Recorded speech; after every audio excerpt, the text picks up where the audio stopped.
Si tu ne te répands pas, le ciel de Dieu ne te pardonnera pas. Quand on a un niveau de spiritualité, oui. Peut enseigner qu'il a se repentir. Moïse, selon comportement, amène la vie mon corps, azali homme de Dieu authentique. Dans la vie moi, il y a ma bien en cachette amenaka, il y a ma soumuto, adana misala mabe.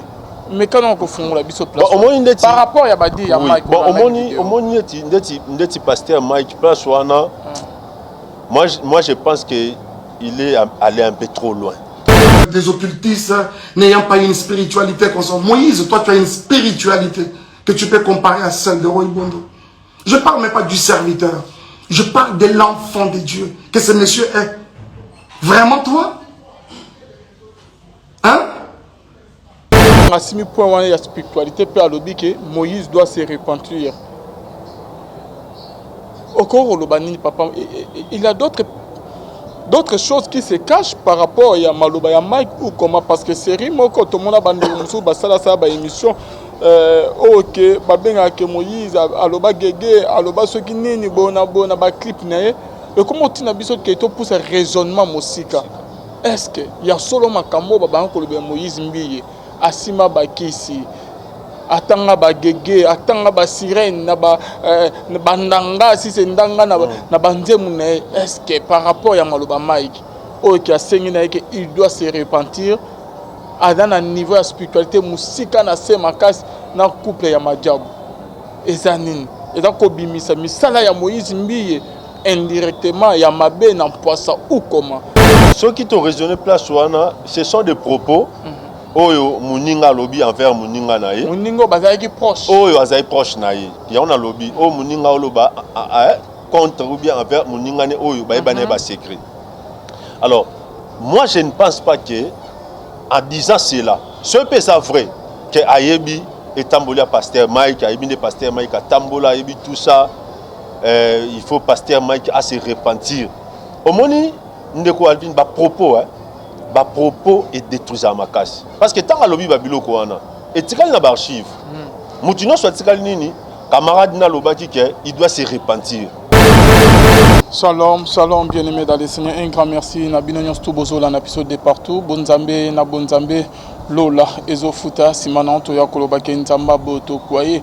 Plisusu wapina manso, Azo Saïda Biso Elongo, na pasteur Fezamissia.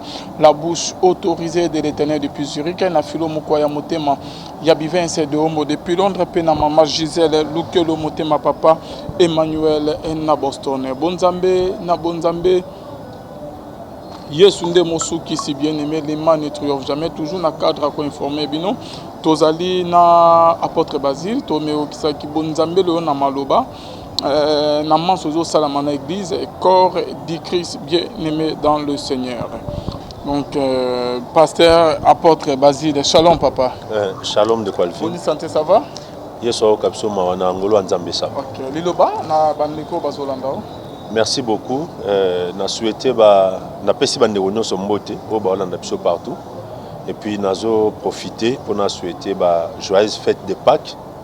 Na ba nzambe nyonso partout dans le monde. Nzambe a pambola biso. Tozo célébrer lycée kwa Yesu Masia kufa appel lycée kwa Yesu Masia kino awuzonga. Tika bisika nyonso ba Kristo bazali to sepela parce que Yesu akufa ke pe asekwi. Merci beaucoup, apôtre Basile. Apôtre Basile, je crois bien que aux alliés dans le Congo, on a déjà ma ramion tout. Moi, je chat à vidéo en Wezate. Ceux qui sont en attente, on y a tout Tchango. Réaction par rapport à ma ramion, ça m'a accordé Christ. Bon, réaction en Isali, l'église est en train de traverser un moment un peu compliqué. Alors, ce n'est pas la première fois, même dans le monde, dans la Bible, au monde, l'église est traversée, puis à un moment où il y a la persécution, tout ça. Mais aujourd'hui, l'église a traversé, moi, moment moko, il y a moins désordre, ou bien un scandale où ils ont ternir l'image de l'église. Alors, il y a un moment où ils ont Christ sur place à Zali, à tellement la prière, parce que l'église est un peu compliqué. Voilà. C'est un peu compliqué. Oui. Papa, Bandi Bazolanda Biso. Tout le monde vidéo ya Mike Kalambay, tout le monde réaction ya moi sinae. avant que Mike a sa la vidéo. Je crois même que c'est la vidéo de son ex-femme qui est poussée et qui a éclaircir opinion. Bandeko Bazola na biso papa réaction on entend au moni Peniel a sa vidéo a publié à lobby car qui sa Mike a boine koyoka eloni no koloba. Bon, et là, on a coopé ça, moi, si conseil Zaboé. Et ça, d'abord, il faudrait tout me causer en la case de départ. Problème est où tu as problème, oyo, et ça, problème où tu as couple. C'est un couple, oyo, c'est un ancien couple qui oyo, va divorcer. Alors, nous sommes c'est juste divorce et salama qui et puis et comme un niveau. Mais c'est que moi je peux dire, pourquoi ne pas régler cela en famille? Parce que Pasteur Mike na Peniel, comme dans la vidéo, ils sont liés à vie. Ils sont liés à vie parce que les enfants sont là. Okay. Dans des bazawana, ils sont liés à vie. D'une manière comme d'une autre, baozara obligé ba monanaka. Ti mukoloye soya. Parce que les enfants sont là. Alors, pour Nangaï, ça ne sert à rien à tout moment quand il y a un problème comme ça, il y a un mémango à la voie publique, il y a un mémango dans les réseaux sociaux. Pendant que le problème est lié, ils ont aussi sans lobby. Ils ont lié toute la vie. Parce que les enfants sont là. À chaque fois que moi, à chaque fois qu'il y aura un problème, soit scolaire, un problème de la santé ou bien un problème de niveau, on aura besoin de leurs parents. Alors c'est ça qui fera que Mike, Pasteur Mike, Sœur Peniel, ils sont liés à vie. Et puis les deux familles aussi sont liées à vie. Famille à Pasteur Mike, la famille à Maman Peniel, sont liés à vie. Alors, pour Nangaï, à mon avis, bako se laisser na ba makamote quand bien même qu'il y a des problèmes, il faut ba bandeni bako tabler na ba problème wana. Là c'est un. Dédé, il faudrait l'homme sous serre aye baké, car Sœur Peniel te me bako sous baye baké. Nzamba protéger l'église. Nzamba protéger ba salinae. Quand il y a un problème avec un homme de Dieu, donc il faut vraiment qu'on mémoire avec beaucoup de sagesse. Ce qui vraiment Mike, Pasteur Mike, c'est un homme de Dieu que Dieu a appelé. Propos ce sont des propos très dangereux où il faut tourner contre Yemo. Contre Yemo, comment papa? Oui, que moi mais... si, selon Mike, moi si Azo Tamoula toujours dans l'Ukuta, Azo Koselaye, problème mingi, Oyo Azo Loba, selon Mike, moi si Azo, ils en ont offert, ils ont détruit, pour Azawa pour nuire quand on a Mike à la Mike. Oui, c'est ça justement. La Bible dit ceci. Parce que le problème, c'est que les gens n'aiment pas que nous citons d'autres versets bibliques. Sauf citant, on va dire que Bazalaka a besoin d'intimider Batou. La Bible dit ne touchez pas à mes rois et ne faites pas de mal à mes prophètes. La Bible dit il châtioua des rois à cause d'eux. Ici, c'est ça la référence dans Israël. Raison pour laquelle je dis ceci. Ce qui Pasteur Mike a Bengama et qu'il est un homme de Dieu et que Isaka soit à Kouei, soit les hommes à Kamouri, comme il est dans le ministère, à propos du genre qui est dans le succès, c'est trop dangereux et qu'on tourne contre. Dans la Bible, il y a eu des hommes, il y a eu des femmes qui ont défié les hommes de Dieu, ou bien les femmes de Dieu, mais tout le monde a pu souka na bango. Si on a repéré ça, dans Sœur Peniel conseil, et ça que non, s'il a un problème avec le pasteur Mike, bah qu'on arrange dans l'amiable, parce que c'est son ex. Il y a plusieurs moyens. Il y a retrouvé par là vraiment entre Baomi Baleba mais qu'on traite situation on a place que na au succès na au salaire boye na ozong c'est parce que moto azo kamba bato so lobi ko succès c'est que au quoi ça na bato na bana sima parce que la Bible dit ceci frappe les bergers et les brebis seront dispersées. Alors il faudra aussi ko ebake bato nyonso bazana sima mokonga pasteur Mike wana nzambe pe otika bon bakoyate. Alors c'est là où maintenant Makambeko ça n'a mot très compliqué. Et puis la Bible dit quoi? So balobi mabe pona bino bakuta monte na kati. De l'autre côté aussi et pas ya pasteur Mike. S'il y a un problème et que ils ont ternir image église na sima mukongona, ils ont éternir image abana nzambe na sima mukongona. Il n'a qu'à appeler soit son ex ou soit la famille son ex-belle famille est là. A recourir na bango, bavanda basola dans l'amiable. Au lieu de ser, à Salaraboy, même pour na yemogo, ils ont nerté. Même pour na yemogo, ils ont respecté. Au contraire, ils ont terni.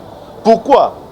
Dans l'humilité, parce que la Bible dit l'humilité précède la gloire. Pourquoi pas dans l'humilité? À Kobenga, ou soit à Kobenga, famille, basola, mais qu'on calme ser pour que yépe azala crédible liboso bateau. Parce que, et ça la paix sonne, bateau balanda, biso batala.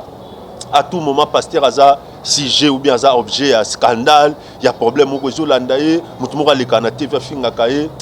Et ça, pendant on aura mingi, tu vois ce que je peux dire. Ok, apôtre Basile, réaction non par rapport à la vidéo, il y a Moni Roland Dalo, oui.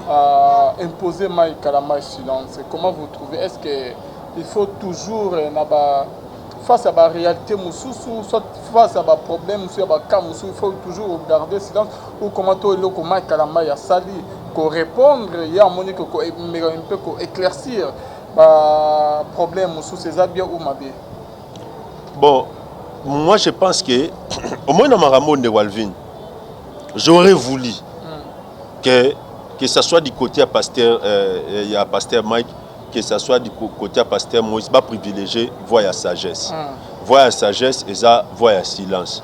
Nalandi, pasteur Mike, mais Koyokaye Boye, c'est quelqu'un qui est peut-être sous la colère ou bien Azan a cette impulsion Moroboye et poussé à l'Obababilo Koana. Bon, par rapport à la question, tout le monde répond, on a des volets. Le droit à la défense est garanti. Bible Zoloba, la loi ne condamne pas quelqu'un avant de l'avoir entendu. Mobek, wana Bible. Et voulez liboso, Isaac, le droit à la défense est garanti. Bible Zoloba, la loi ne condamne pas quelqu'un avant de l'avoir écouté. Pour condamner Moutou, il faut bayokaye. C'est-à-dire il faut Moutou appeler sa version de Fenaï. Alors là, c'est premièrement, le pasteur Mike, devant tout ce qui s'est dit, il pouvait aussi, lui aussi, donner sa version des faits. Mais, ce qui est normal. Ce qui est normal. Ce qui est normal. Oui, non, non, Assoumou Kite, il a donné sa version des faits par rapport à ce qui se passe. Bon, version des faits en OP, quand bien même que, à qui on a une version des faits, mais c'est comme si il répondait quand même malgré sa version des faits. Deuxièmement, la Bible dit, je citerai le même verset que le pasteur a cité, gardez silence et l'Éternel combattra pour vous. Je crois que le silence, c'est la voie de la sagesse. Devant aléa, devant le problème à Boé, et Sengaka, Moutou Aeba, Nengenini, à garder silence. Et Sengaka Moutou Vanda Kimi, Atala Makambo et Keneni. Omoni, Nalandi est bien, Nenga Lobby, mais Azagin a besoin, plus Abim Samakamu Susté, Azagin a besoin plus de silence. Ce que je peux dire, c'est ça. Donc, il y a encore un autre problème. Comme M. Zanine, il a donné sa version des faits. Mais là où les bas blessent Ezali, quand il a cité des noms, quand il a cité son frère, Moïse, oui, son frère pasteur Moïse, c'est là où je crois que ça lui bien. Même quand la vidéo M. pasteur Moïse a ça, il a parlé sans nommer les gens, sans pour autant citer les gens. Mais quand le pasteur a parlé, du coup, il a cité des noms. Moni, qu'on nommait Penda Batubongo, il ne pouvait pas. Mais c'est comme si Aboy cause à la hypocrite, à sa hypocrisie, il a voulu aller droit au but. Hein? Non, papa, j'ai tout le temps inversé mon quoi. Dans Amos. Amos chapitre 5. Amos chapitre 5, le verset 13. Amos chapitre 5, le verset 13, je lis au nom de Jésus. La Bible dit, voilà pourquoi, à des temps comme ceci, les sages se taisent, car ces temps sont mauvais. Amos a dit, voilà pourquoi, à des temps comme ceci, les sages se taisent, car ces temps sont mauvais. Ndeko Ebi, Bible Zoloba, le calme prévient des grands péchés. Ebi munokondo mona ngoboe, maloba o ebi maka, et ko détruire même koleka ba bombe atomique, ba bombe nucléaire. Maloba. Parce que Maloba kota na mitema bato. Alors, cause à hypocrite et la qui cité que il faut au loba au totanga ba komba ba au loba mais au loba par la sagesse. Au loba moko loba par l'intelligence. Et ça peut forme aux hypocrite. Ce n'est pas que garder ma kamna mutema. Tu as donné ta version des faits, mais tout en gardant anonymat mususu pour ne pas verser mususu quoi. Donc tu as donné ta version des faits, mais tout en gardant honneur et dignité. Na ya yomoko na ya bato bazana pemeno parce que demain ou après demain, bako se réconcilier avec son frère le pasteur Moïse. Au moment que quand vous prononcez déjà des choses comme ça sera un peu compliqué. Prononcer où ce sont les mensonges, toi, à l'obi n'a vérité. Parce qu'à l'obi, on a évité sur la vidéo, à l'obi que Moïse Mieux doit se repentir. Oui. À un niveau more spirituel, que dans le couple, il y a Madjab. Il très bien, Moïse va se repentir. C'est comme si, par rapport à Yamalobo, que tout ça analyse, on va comprendre. Bon, et là, on comprend déjà que d'abord, le pasteur Mike et le pasteur Moïse, ce sont des anciens amis. Ils sont bien en bon parce que na bien bango ancien parce que niveau ba komeli to ko bien en sous bon côté. Mais ils sont pas na rolo bango na présent ou bien na passé, ce sont des amis. En réalité, ils se connaissent. Ba ibani ba secret, ba ibani makam na bango. Mais ce qui est vrai aussi, makam nyoso ezolo ba que ce soit du côté du pasteur Moïse, que ce soit du côté à pasteur Mike, vérité bango mi balende ba yebi. OK. Mike étant l'ami de pasteur Moïse, a yebi niveau de spiritualité à Ndekonaye. Bon, koyeba nenga tambola ko commenter té. Koyeba nenga tambola oui parce que c'est son ami. Ba vanda place moko, ba lia, ba mela, ils ont partagé des secrets. Oyebi Ndekwalvin les a na promo sérieux. So kabwa na mutu. So bat ba kabwani et comme on attend moko ozobanga muto bo kabwani na été mais obanga ba secret bo partager na ye et comme on a moment mo kabwani na mutu mais obanga mutu wana te ozobanga skoyo vie on exposer qui obanga ba secret mutemo na fungolela qui est-ce ka roloba yamona bat musu bazaka so kabwani na mutu fa luka ka ba se réconcilier yamona bat musu kabwani na mutu ko vivre te. Et surtout, son moutouana zagi moutumabe. Akoki ko faucher yo na onyo so ya yebi pa na yo logo la intimité ou bien secret. Non mon place makambo ya ko ma compliqué ngwana. Alors concernant que il doit se repentir. Bon, pasteur Moïse c'est déjà un homme de Dieu. Ce camarade nazolo baki a se repentir. Wana sko tolo baki ba yebani ba secret. Mais ezaki pas important te. Ya oui ça muninga na yo oyo bo vivre na ye. Il y a à la place publique à se repentir. Non, c'est ton ami, s'il y a un problème, beaucoup réclament dans l'amiable. La Bible est la précision. Et puis si procédure, quand il y a un problème, il faut négocier. Parce qu'il faudrait aussi dire, ce sont des hommes de Dieu. La Bible dit quoi? Avant de faire ton offrande, si tu remarques que tu as quelque chose avec ton frère, dépose là ton offrande, va réconcilier avec lui et puis reviens pour donner ton offrande. Maintenant, dans les cas d'espèce, pasteur Moïse Azar Koto, pasteur Mike Pende Moko. Bon, tant que soba on va passer l'offrande parce que l'offrande n'a pas de bosso, ça mbongo, la matérialité, mais l'offrande n'a pas de bosso, c'est la prédication. Baote ya nini aussi longtemps que il a un problème.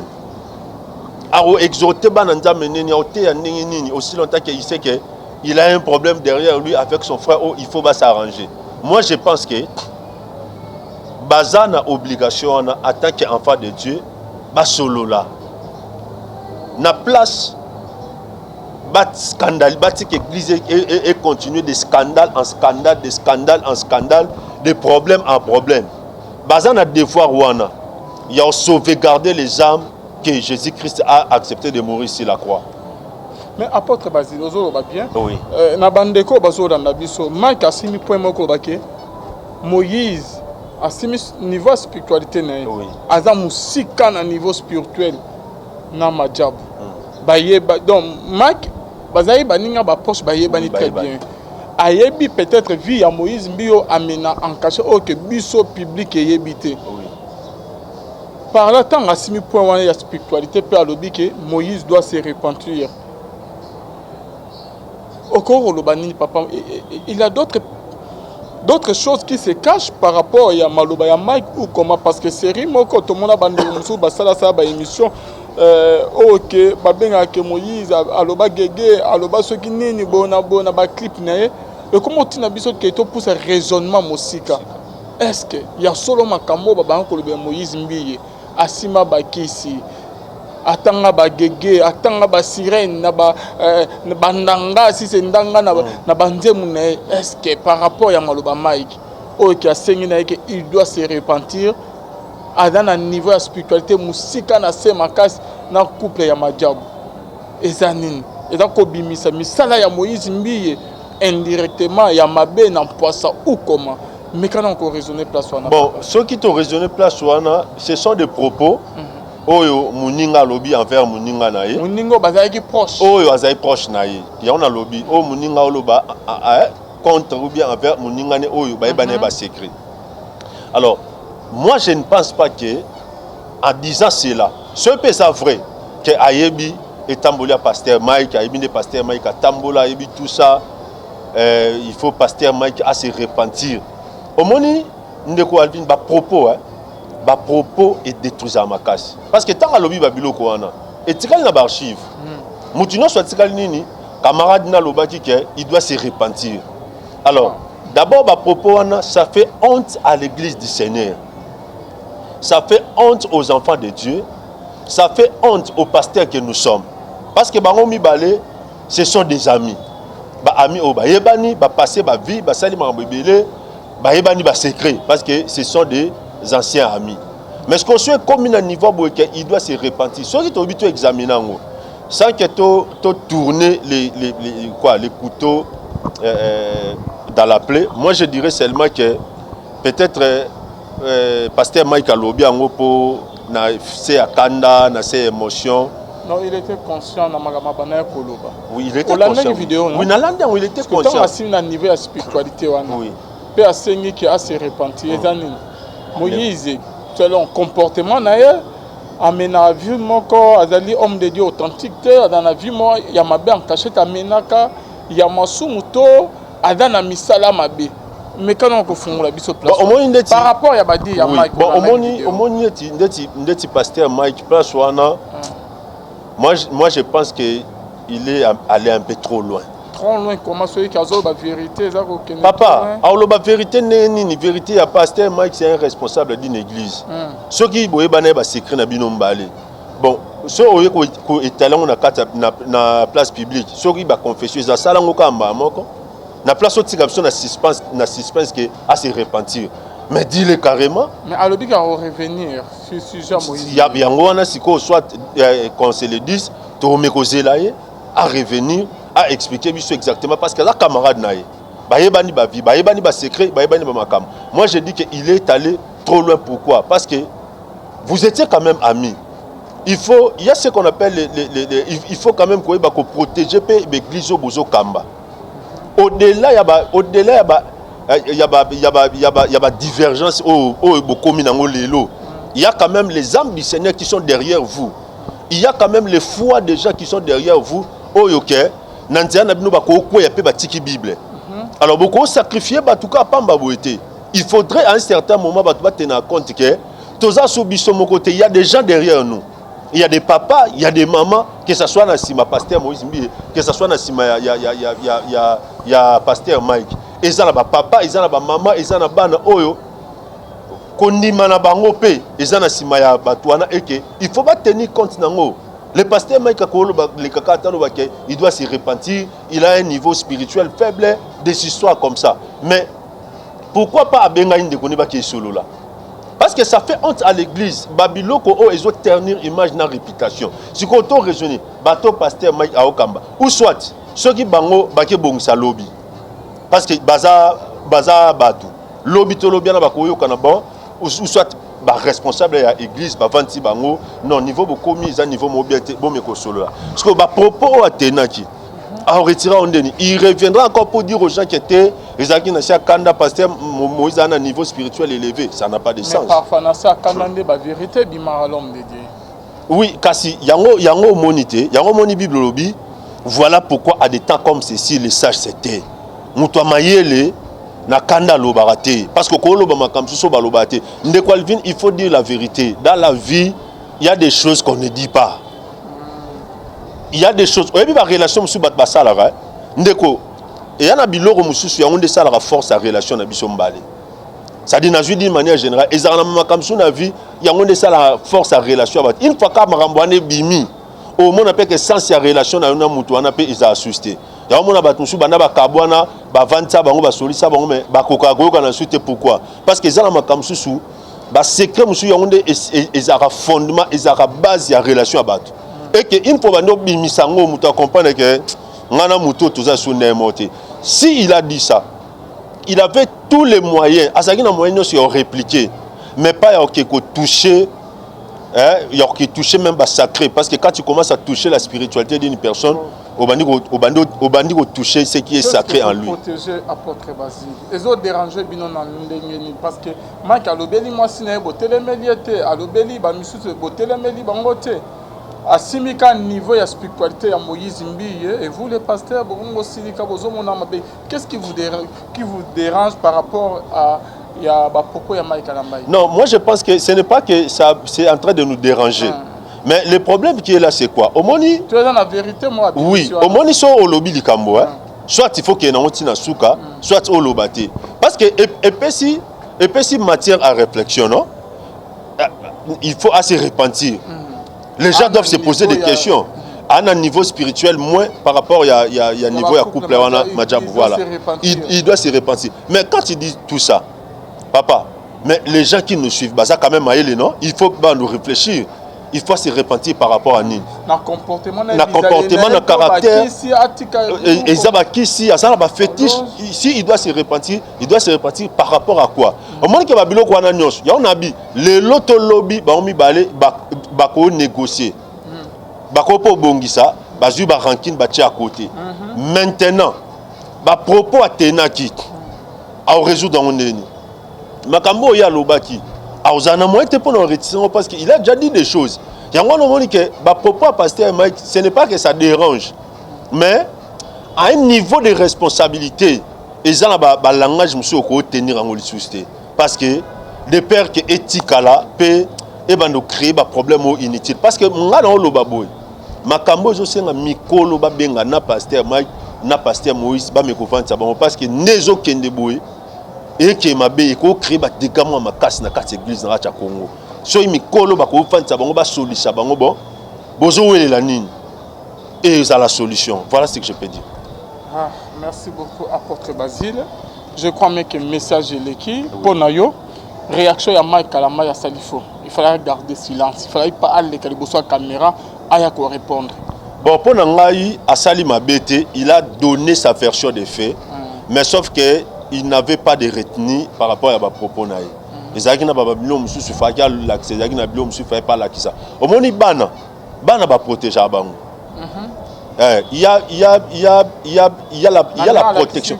Oui, il y a la protection de l'enfant. Moi na ba protéger kai. Yango mona même ceux qui na justice. Ceux qui bazo sam mamba bana bala tolata atojité. Vous comprenez na kacha composition. Pourquoi? Parce que moi à cause à frustré ou bien moi n'a pas cause à traumatiser à partir de Teniwana. Alors, banana basa banamike. Pourquoi qu'on est allé na place publique? Parce que yona maman na bango ou bien il y a des divergences dans la famille. Il faut jouer bana ou exposer na place publique. Non, bana ba protéger bango. Il a donné sa version des faits, mais à koka kité ko ke plus loin ko exposer bana. Déjà ce qu'on le makambo est vrai. Aux a besoin de preuve et belletin. Banana ba makila na yo. Pourquoi ko yo laksa bango et pas batu ko laksa ba photo na bango, botalande bana balalaki, botande bana balam. Mais pourquoi faire? Mais pour que les enfants bananaye n'ont pas été bien gardé par Peña et son ex-femme. Non, mais il n'avait pas besoin de tout ça. Sauf seulement le week-end, Bana Bazaki bien gardé. Neko, au moins, il vit, hein. Balobaïlo au monde en français, en voulant tout gagner, on risque de tout perdre. Au monde, même Zambie, ils ont même son Zamba lobby là-bas, mais après, si on prévient, on a lobby kaka. Des fois, il faut accepter de dire, oh, yo, yebi, le quoi, vérité. La Bible dit, gardez silence, l'Éternel combattra pour vous. Justice, il y a solo nzamenem ayakanango. Mais ce comme il a besoin, si on se justifie à un niveau, on a que ça va preuve. Nako la que ça va preuve, voilà, au kokoya. Kokoya, comment il y a la kisi, comment que bana bana qui vivre, et même ya maman là bas, comment tous les deux, c'est des enfants. Oui, des enfants. Tous les deux enfants, comment on vécu. Et nanda pour ceux qui y a ba famille, ceux qui y a ba peigner, comment que peigner avait en tout moment en mouvement, que bana na bazala qui gardait bien te, bazaki négligé, salité, makolongulu, babilama kotobo, quand on dirait bana maïka la maïté, bazala qui vraiment bien gardé te par peigner. Oui, justement, le pasteur Mike pouvait seulement dire que maman Nabango est indisponible pour la garde des enfants.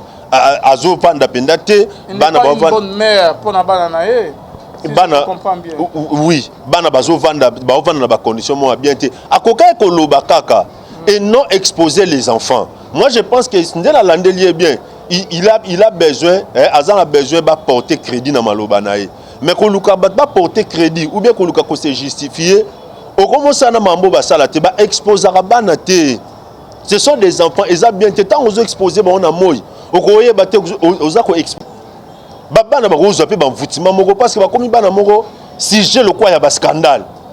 Le lo balala inde nini. Lo mi bazong c'est inde nini. Est-ce que lo balali bien? Baza pas nani. Au monde que ba biloko wana pe et ça la bien te pona bana. Yo na nani. Les pasteurs, ils ont dit mais s'il y a un problème, arrangez entre vous. Bozo bana ngani nzambe, bozo ba angelu na bazami ki ba ibe lokote, bocha bango hors portée. Botika bana na basala, botika bana na bakola normalement. Ba koma lokola te na ibité, zona cité star ni bien mutu ni non. Les enfants n'ont rien à foutre na makambo. Bozo makam na bino, so bozo yo pasteur ou problème na mwasi na yo. Mais arrangez-vous. Ce n'est pas qu'il y a des rabana. Si tu as une vidéo, boyan l'acception qui est à la moindre condition soit une installation hygiénique ou bien boyan l'acception takumande au 4 prince. Mais pourquoi faire? Et puis pourquoi exposer les enfants? Bana ba protéger bango d'une manière comme dit une autre. Les pasteurs avaient le droit de parler. Mais eza bilo musu swazaki na droit au salangote. Na cité neti bana. N'a cité encore. Il ne pouvait pas peut-être citer ma combo du genre il y a pasteur Mike de Somoni. Pardon. Citer ma combo du genre il y a pasteur Moïse Mbié. Toi tu peux me regarder comme ça en face et puis au loba makambo zo loba. Surtout côté wa antozong la solo ya bana au lobby que makalama ya lobby que Moïse a koloba makambo kotala ebo akokate. Azo mona peut-être que Moïse a un grand parce que Mike a aidé Moïse Ming par rapport net que non par rapport non au niveau de la musique au moment Moïse a comme pasteur comme qui pasteur en négligeant qu'on dirait musique OK ngana yebi misusu ana yebité c'est Mike Kalama qui l'a motivé il a poussé voir même bandiem ebele na album c'est là qui succès champion c'est Mike Kalama qui a écrit ces chansons après Moïse ayembi ba coach studio bonabo Moïse coûte souhaité que Mike baye manae album bima featuring non Mike n'avait pas voulu baye manae featuring je crois 5 à 6 chansons comme ça donc il a vraiment poussé wana côté wana album tant que Moïse était découragé que ko ça sous musique te azana concentré na qui pasteur au papa na appelé ça qui est Mike ayedagi vraiment côté qu'on se le dise mais na ba misusu wana na yebité parce que Mike papa douleur ezalake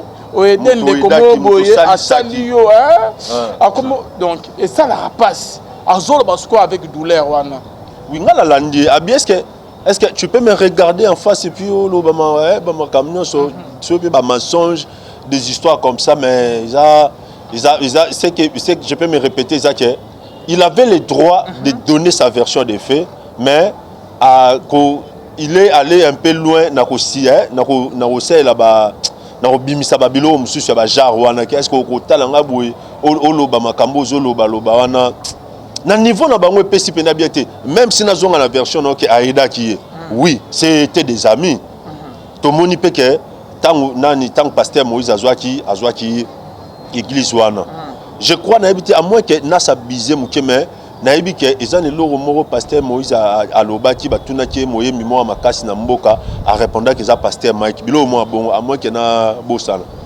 ce sont des frères ce sont des amis oh babande ko vivre bien bazalaki très bien tout ça et que ba divergence est mais ko exposant na place publique botina ko lobaki est-ce que ko tala ngai ezo aggraver ka makambo sikoyo na rana bango so ba okena niveau wana pasteur Mike soit à télémiaté ya batmi balé o bana rankin église ne auti abangoni so pasteur Moïse a télémi église na ye ati abatmi balé o bana barankin auti abangoni et de père que mutuana peut a rétorquer ya mais ndé na Kinshasa ndé na Congo na petit partout abenga bongo ndé ba bien ba pasta mais pasta yumo oti abso barankin mais yona mutno bobongi cité et à ce moment là monter que maté ya auti ezate oui tous ab exemplaires que votre bonne conduite soit connue de tous donc moi je suis nandenga pesu version de fenaye mais là où maintenant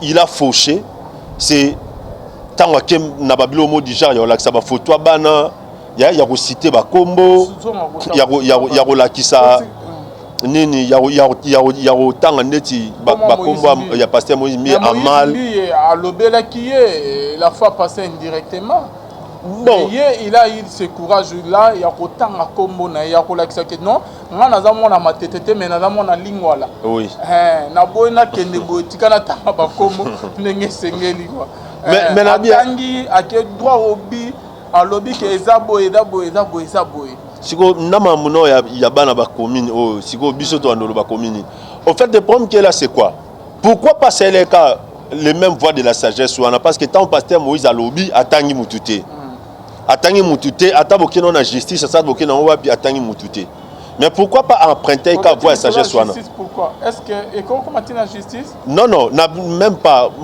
na tangi na sens que na justice na sens que même so bazo apprécier likambo so ba ke déposer plainte contre un inconnu parce que ba tangi komba mutu te honnêtement kalama tangi Moïse mbi so ba porter plainte non, quand on porte plainte, ça, batmi balé bana quatre discussion et puis ce sont des hommes de Dieu et aux appels ils combattent qui n'ont la justice parce que so babi qui n'ont la justice et détruit encore l'église. Il y a encore emprunté même voie à sagesse oyo ndekona pasteur Moïse a salé là qui ça dit koloba sans que citer beaucoup de gens ici batebele ba ole kanaba TV ba oloba makambo so landi yo comprendre que likambo oyo alobeli X likambo oyo alobeli Y boyebi ke alobeli mutu mais loko a cité kombote moi retenir rigueur exact beaucoup comprendre ngo bongo botikali na ba spéculation mais quand vous citez quand vous nommez les gens comme ça que X est-ce que toi tu peux me regarder en face et puis oloba makambo obando oloba est-ce que yoza à niveau spiritualité na bomoni tu dois te repentir on est d'accord juste gare extrait oui à revenir sur le dossier Moïse omoni wana ezo pesa image te ça ternit et puis ça penda respect mingité na marambo à lobby normal aza mutu il doit se défendre aza na droit nae so il kamoro lésé peut-être abimisango mais moni yango ba lobaka so kandeza makasi vanda kimia so kandeza makasi comme koloba te pourquoi parce que de père que oloba makambo ba loba te na place à oluka solution au baby silisus voilà apôtre Basile Bible zoba que le père du mensonge c'est le diable oui. Moïse a lobaki liboso a cher oui. a tenir ba popo akoka ko tenir oui. sur Mike sur indirectement sur Mike et sur Madiab abike kibonzambe za kuna te il a une puissance qui est derrière compétition wana ya Madiab apespe ba musicien na conseil oya okene kuna ke balie akufi to ya matanga na binote apesa ba na nino OK kuna ba lié akufi to ya tenga na ya rolela binote à lobby que ce sont les donc indirectement quoi bango lobe Madiabo au Madiab, que tu vas te rencontrer avec une personne, une femme, après sur Bambongo, yo mosala nzambo comme aussi la moto après si maintenant yo kokufa puissance moi ya mabe ezali derrière compétition wala Madiab. C'est pour cela Moïse avait voulu se retirer. Oui. Mais Mike Aleki a lobby que eza lukuta. A lobby Moïse a tenu ses propos, l'homme de Dieu, devant la chair. Mais attends, Madiab bouteille. Nous tous, on avait compris qu'il parlait de Madiab. Sans citer les noms. Sans citer les noms. Okay. Mais on avait compris que Moïse, le pasteur Moïse, était en train de parler de la compétition Madiab Boutala. Et Mike a l'équilobi Tolandi à Zolobake, et un mensonge. Moïse, il doit se repentir à un niveau de spiritualité, à ta peme namkolo Madiab Boutala, à se musique, il doit se repentir. Et ça, Balukuta Banisko, ton limanan Kazolo, la vérité. Pasteur Mike Alamay, Azali pasteur, serviteur de Dieu, Moïse, pasteur, a tenu ma propos, liboso ya église, liboso ya présence en liboso ya chair. Mike Alobi qui est à Lukuta, quand on y met la nagne au juste. Tandis que la Bible, les pères. Les maçons, c'est le diable. Bon, au Moni Ndeko, c'est une bonne question. Oui, au Moni Ndezana, merci beaucoup. Il y a confusion. Parce que mon niveau spirituel, il y a Moutou, Nzambe Mtaïba. Spiritualité ya mutu bato belé baeba te bato baboma Yesu eza bato toko benga des gens qui étaient des hommes spirituels bato bazaki regarder la société le ba homme spirituel ko la ba souverain sacrificateur eza bato oyo mutako ko poussa na pembe na été omona ke na musika bato nyonso bando poussa na pembe na Yesu wana ba sacrificateur basadiseye bato wana nyonso wana ezaki bato bazaki regarder lokola bato moko oyo bazaki na spiritualité makasi. En réalité na kati na bango il y avait pas de spiritualité. Nde bato wana na bandeko loba bato baboma Yesu zaki bato oyo à l'époque de Jésus ils étaient considérés comme des hommes qui ont une grande spiritualité. Scribe, pharisien, sadducéen, na ba souverain sacrificateur. Parce que entre na biso na biso. Oui. Na nyango za scribe. C'est ça. Moïse, pasteur Kalambay. C'est ça justement, c'est que Yangosko na oloba ne pasteur a vu que est-ce que spiritualité non écoute na ya bango. Moi je pense que spiritualité à mutu nzambe mutayebaka. Parce que mutamona kati ya mitema bato ya nzambe. La Bible dit l'homme regarde à ce qui frappe les yeux mais l'Éternel Dieu voit au cœur. Muto amona kati ya mitema bato nda jijaka. Yango omona tangu Yesu abisi moyibi wana brigand bakanga des années oh biso no sotokolo baki omona nzambe te Yesu abisi abi ozananga leo na paradis. Mais je pense que il y a beaucoup de saints, beaucoup de gens, beaucoup de croyants à l'époque wana batikala kokota na paradis wana te. Mais ces voleurs là, pourquoi je dis ça? Parce que mutamonra 4 mitema batu ya nzambe dire que spiritualité non ekokani na bango te na ebité soit ayebi tamboli ya camarade na ye ayebi banzela bakendaka ayebi mambasalaka soit alobi yango ka tika loba par le fait de la colère na yebi te mais koyebisa pena mutu ko na spiritualité faible et ça à mon avis na yebi te sur base ya nini soit ayebi banzela na bango bakendaka voilà 85 c'est pourquoi renoncer au mensonge et que chacun de vous parle selon la vérité à son prochain. Car nous sommes membres les uns des autres. Nani na bango mibale azota mona mensonge to tu ko landa ndenge Bible zoloba qui dit la vérité. Nani azoloba lukuta. Moïse aloba ki na chair kuna na compétition esprit mabende ezali puissance satanique ne a se retirer. Te Moïse aloba na chair mais atanga compétition te. On avait vite compris il parlait de Madiab. Mike alobi que Moïse onyon salobi eza lukuta. Oui. Abongola motema se repentir adana niveau de spiritualité ya muke nani azolo ba vérité soit entre bami ba nani adana nzambe nani adana nzambe te parce que ezobet sa mutu des pasteurs kasomoni wana sko ba ochaba na nzambe na kata confusion donc bazo omoni yango wana c'est ce que je suis en train de dire ba ochasko ba confusion oui tous les membres les uns les autres tout le monde la vérité siko qui dit vrai est-ce que c'est le pasteur Moïse Mbie qui dit vrai? Est-ce que les pasteur Mike Ndé a oloba solo au moins que ba ochaba na kata confusion parce que jusqu'à la preuve du contraire ezanzambe na pasteur Moïse na pasteur Mike bango nde bayebi vérité ya makambo wana, vérité ya couple wana, parce que bango nde balie na couple wana, bango nde batambola, bango nde basala makambo nyonso d'une manière comme d'une autre. Entre Mike na Moïse et dans moko azo ba vérité moko azo ba lokuta.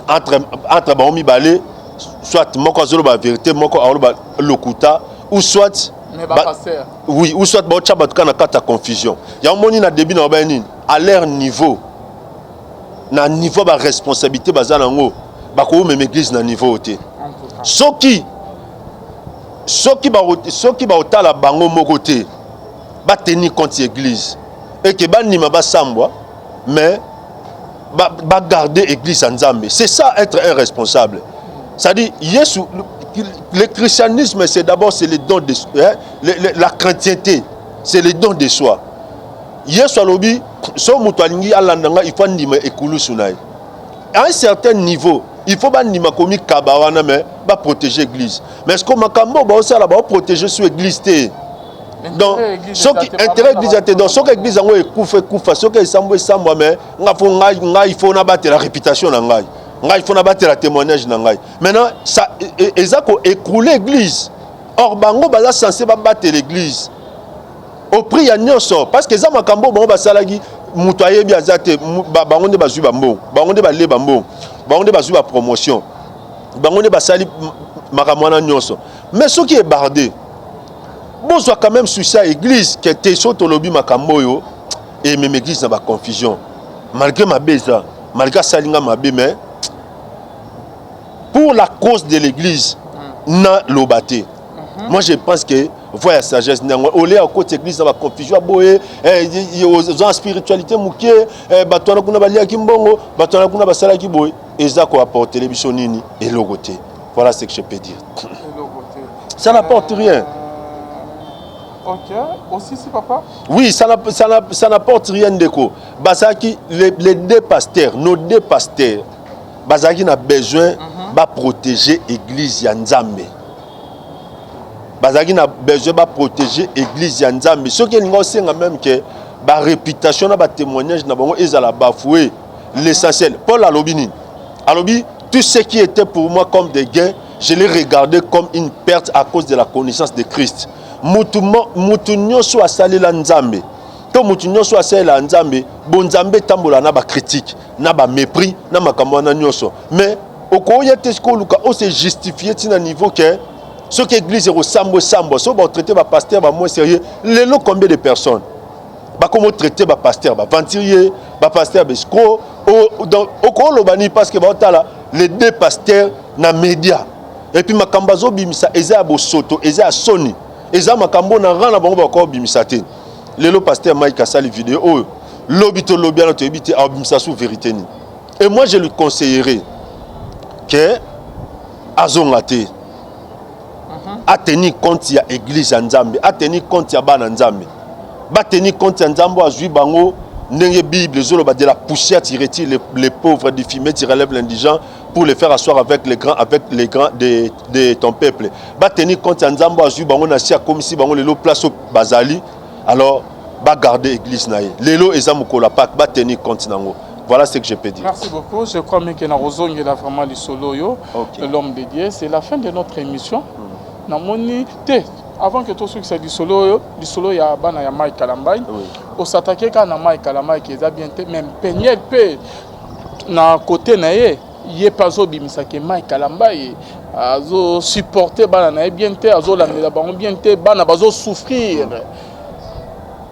yo mondenge nini azo mona négligence mo de la part ya Mike Kalambai azo responsabilité ya bana na été azo négligé ba Mike Kalambai pa la kisi ba preuve mon sous lobby alors on no ko loba mais papa maman moboti ya solo moi je suis à boti bana comment ka ya bana na muno comme muto a boti bana est-ce que ce qui yana ba maman ebele ba bokoli bana bango moko nde na oloba boye ba oyo kanga to na ba maman ebele ba femme seule basé belé dans monde o ba bokoli bana bango moko bana na pe ba komi bato. Une vraie mère, à quoi les bananete, à quoi le batte que le roi papa non qui peut venir te rappeler na sundole bino non.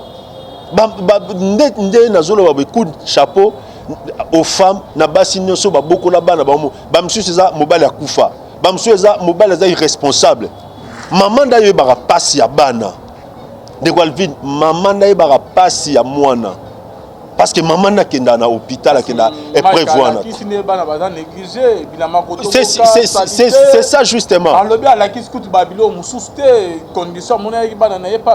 c'est ça justement ce que je suis en train de dire concert ko déplacer ba voyage en tout moment azo s'occuper na bana te donc c'est ce qu'on a compris na ba yango wana pe na olobate sœur Peniel asa na raison te ya ko abandonner bana parce que papa bango zo soin na bango te. Il y a sa maman. C'est vrai. C'est vrai que c'est l'homme qui donne la sémence. Mais maman, ils ont épreuve. Au moins, c'est qu'il y a la peine de maternité. Il y a beaucoup de femmes qui ont maternité, télématique. Bazoye maman bakeni na morgue. Maman taï bara douleur à moi, maman est bara passe à moi. Alors c'est ça justement. Ce qui pasteur Mike Azako situation ya banaté. Mais elle attaque une mère. Il faut avoir un bananaye. Mais il y a le lobby qui a supporté bananaye bien. Mike. Mais ils ont la preuve. Ils ont la preuve. Mike Koto a la preuve que Yendazo la négligé. C'est comme si les deux parents. Ils ont la preuve. Ils ont la preuve au pasteur Mike a cité. Et puis pour dire quoi? Pendant mon histoire, ils ont une histoire au Balobaka, ils ont une histoire moko, et qu'ils ont la mutuna mukilati. Ils ont une histoire mo et qu'ils la raté pourquoi? Parce que ils ont une histoire mo il faut arranger une famille pour nabo et qu'ils la raté pourquoi? Pasteur Mike et Sœur Peniel, ils sont liés à vie. Bah histoire et qu'ils la raté, faut pas qu'ils vendent dans la famille. Sauf famille soit il faut juge à trancher. Sauf que il faut pas qu'il y ait tranché au cas de la famille parce que c'est aussi la tête. Au semi point il y a juge dans la bande comment il message publié qui va au boto la bango entre deux personnes ba preuve Mike à la kisi na makambo peigner la lobby ba juge to la police kuna ya nambo ya Amérique ça état de droit oyebi makama potenir ça marqué ceux qui ont négligé moi aux s'occuper dans moi bien l'état dans la droit au boto là yo. Ok. Ce qu'on a bangomi, est-ce que n'andenge li kamwango zo komila, n'andenge pe bandiro bazo commenter bazo le bilan déjà. Ce comité na ba juge n'andenge ke na ba preuve Mike ala kisi penya la lobby koto ba occuper ko boto la bango ban. Oui, n'andenge ke ne parce que déjà so Holandi pasteur Mike Abinini ba PCI déjà garde temporaire et exclusif ya bana. Donc bana ba comme à disposition na. Mais n'andenge zo kendi so ba moni ke ba omi ba le ba ko boko la bana na te pour munele aza mutu mwindu te munele aza munele awe munele a protéger à mwana munele atalara intérêt à venir à mutu soki amoni ke na papa na maman zo bela kate akoboto la bango garde ya bana wana alors comme on a pas problème sérieux excusez na maman na papa comme on a pas problème sérieux mais papa ba preuve la kisi ne maman azo se méconduire ngati et ati azo négliger bana na ye. Oui, non. Déjà, il y a une décision du juge. Oyo et puis ça garde Yabana et pas pasteur Mike. Donc, ils ont risqué donc, ils ont risqué de interdire maman. Qui compte tenu de ça, au monde a sous banaté. Mais babotolier visite. Parce que garde des hommes comme sous qu'on visite peut pêcher au droit au talabana. Mais ce que Monique yo atako tala bana wana pe oko makate 100 mètres ba cho 100 mètres au mona sou banate OK oza na droit sou ya koyaka to tala bango pesa ba mbote non au mona ke wana e ko changer ba donner mais nyonso et au dépend de l'appréciation du juge les cambo juge ko apprécier to za na temps et commenter en côté mais na li déjà vont na li où vont les choses ils ont déjà ce qui a présenté ba preuve wana ba juge peut ba kolo ba bon présenter ba oui ba bloko pasteur Mike Misaki juge da kolo ba bon OK yo ata droit à visite to pesa ki wana ozana mo pédicité au monde appelle sous banate mais peignant le but que en absence na ba na ba kina ouvant n'est pas inconnu Mike akina ko tika bango négligé tandis que Mike alobi il est pas cousin mais quand ko bon au monde non le problème qui est là c'est quoi yango mona na zo biso na bi dossier oyo déjà dossier moko ndeko Alvin eza ba dossier moko purement familial. Et aussi la mais caté. il y a pas que na famille ah ozo beta di so famille ah on est en Afrique mais na poto kuna et comment makamwa l'état. Et kasi yango na place à l'état de Tobinin. Soki yepé peigner la ken à l'état. Muto bino bo pese garde à bana. Il est incapable ya surveiller bana wana. Mais l'état pas qu'on décider autrement. L'état n'est pas seulement lié dans ma... Oui. Non, quelque chose donc c'est la pénalité, il peut trouver d'autres moyens. Il peut au moins indeko. Mundele ayebi mwana zanani. Et puis mwana mukie bongo. Mundele ayebi c'est que cet enfant peut apporter na humanité. Ya moni mundele asara lo musume na mwana te. Azwara mwana pesa que éducation de base pour que cerveau mwana pas quoi apporter et l'eau mo pe na humanité o sali pe que mukile tamboli pe autrement. Siko soki a monique Mouto ba pesa qui garde ya bana. Lui aussi de son tour, il est incapable à surveiller bango. Il peut aussi décider autrement. Bako ravir pe garde wana. Bako changer pe ba donner parce que ce qui est faux c'est quoi? Le juge n'est pas seulement lié et pas il y a pasteur Mike non. Le juge est lié à la loi point barre. Soit monique ba mouto to pesa qui garde koto penel na ba prévenir nyonso ke. Tant que vous avez garde à bana avant de rater à ça la raboté et quoi font la procès mususu et puis procès wana ici na onde ba parce que maintenant tu rien à preuve na tout ça peut ba qu'est-ce que ba ko ça la place wana parce que Peniel a publié à lobby que a répondre à Mike à la main na ba preuve à la qui c'est qui na vidéo né ya lobby neni bazo négliger et ba na bilo mo ya bongo Peniel a réagi à lobby tu creuses ta propre tombe avec tes mensonges et tes preuves. Bon, moi je crois que Yaoun a ça qui yo. Pasteur Mike a passé ma version de fait mais il y a relaxa bana, il y a exposé bana. En tout cas, on a essayer. Wana en tout cas essayer parce que un bon père de famille a kokoko yo relaxa bana wana te et ils allaient aux opesa argument à ennemi pour ennemi entre guillemets, c'est une façon de parler, ce n'est pas que nani peigner la ennemi mais voilà on peut ça argument na camp adverse parce que ça banana yo pourquoi qu'on l'a ça va photo on a besoin avec quelle intention mon que babilo ko ça va tourner na cerveau à batou besoin ba photo na avec quelle intention on nga ça na nini bana bazabano pourquoi qu'on l'a ça bango kuna edambo kamundele non. Oui, pour des preuves. Mais si au moins que tu sers peigner à sa publication, tu es en train de creuser ta propre tombe. Pourquoi? À mon avis, à coca koloba, mais pas qu'au exposer bana. Merci beaucoup, apôtre Basile. Je crois que tu es dans le deuxième numéro de l'émission. Merci d'être venu, apôtre. Merci beaucoup. Votre numéro de contact est au Bazana pour ça. Zoabison a plus 243 89 69 16 721. Tu as un problème spirituel. Aux gens ont besoin d'assistance spirituelle. Moko et là, moi, je suis ils ont famille, ils ont santé, ils ont spiritualité. Au lot abando tomabe, au senti ba complication, tout malade moi je suis Bengabson a plus 243 89 69 16 721. Tous attend ensemble la ponayo, tous orientation spirituelle. Bonne fête de Pâques à tous les enfants de Dieu, à tous les hommes de Dieu et que Dieu vous bénisse. Merci. Bonzambe na bonzambe lola ezofuta simana to ya koloba ke nzamba boy to croyez lisusu apinamment ça zo c'est biso qu'on se trouve à la prochaine bye.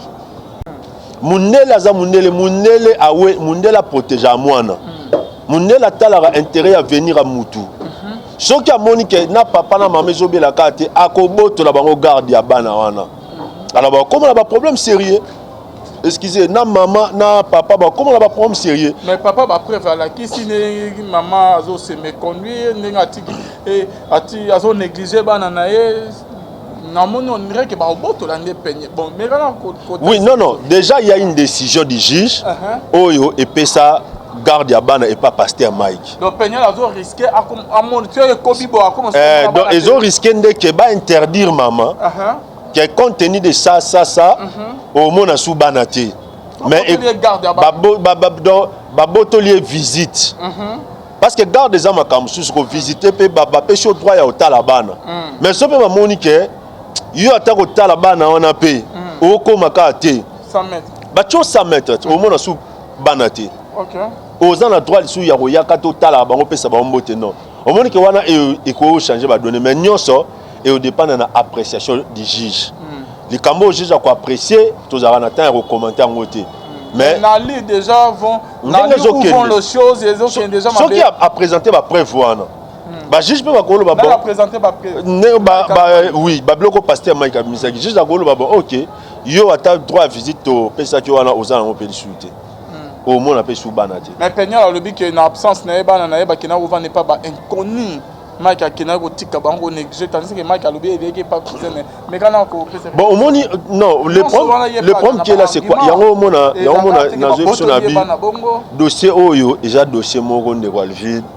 eza ba dossier moko purement familial et aussi la carte mais yeba que na famille a ozo beta di so famille a wane na Afrique mais na poto kuna et comme makamwa l'état et kasi yango na place à l'état de tobinine soki yépe peigner la ken à l'état muto bino bo pese garde à bana il est incapable ya surveiller bana wana mais l'état pas qu'on décider autrement l'état n'est pas seulement lié dans ma oui non quelque chose donc c'est la pénalité il peut trouver d'autres moyens il peut au moins ndeko mundele ayebi mwana zanani et puis mwana mukie bongo mundele ayebi c'est que cet enfant peut apporter na humanité ya moni mundele asara na lo musume na mwana te azwara mwana pesa que éducation de base pour que cerveau mwana pas quoi apporter et lo mo pe na humanité o sali pe que mukile tamboli pe autrement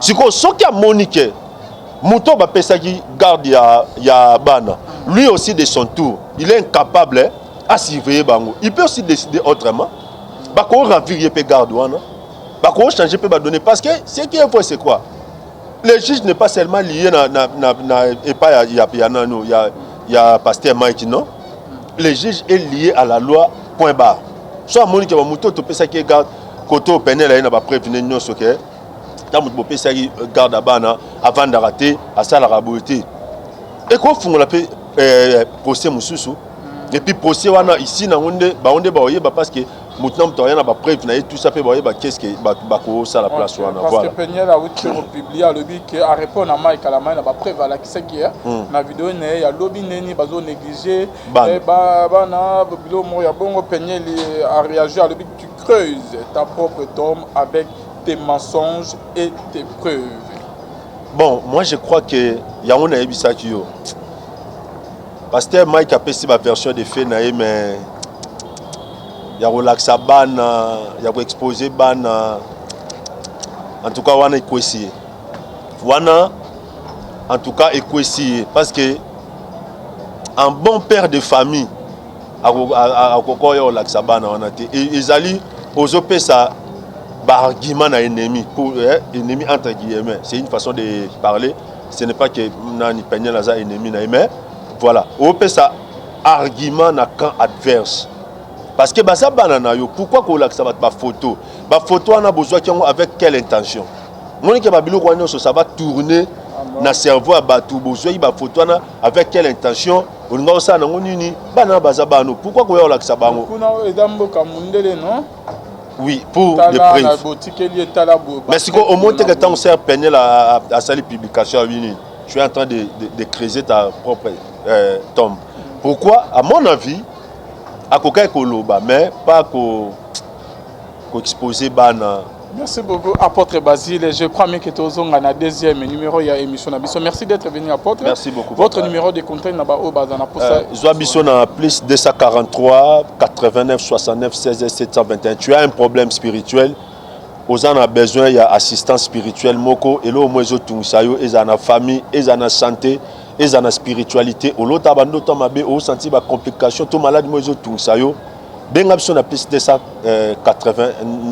243 89 69 16 721 tous attend ensemble la pona yo tous orientation spirituelle. Bonne fête de Pâques à tous les enfants de Dieu, à tous les hommes de Dieu et que Dieu vous bénisse. Merci. Bonne Zambé na bonzambe lola ezofuta simana to ya koloba ke nzamba boy to croyez lisusu apinamment ça zo biso qu'on se trouve à la prochaine bye.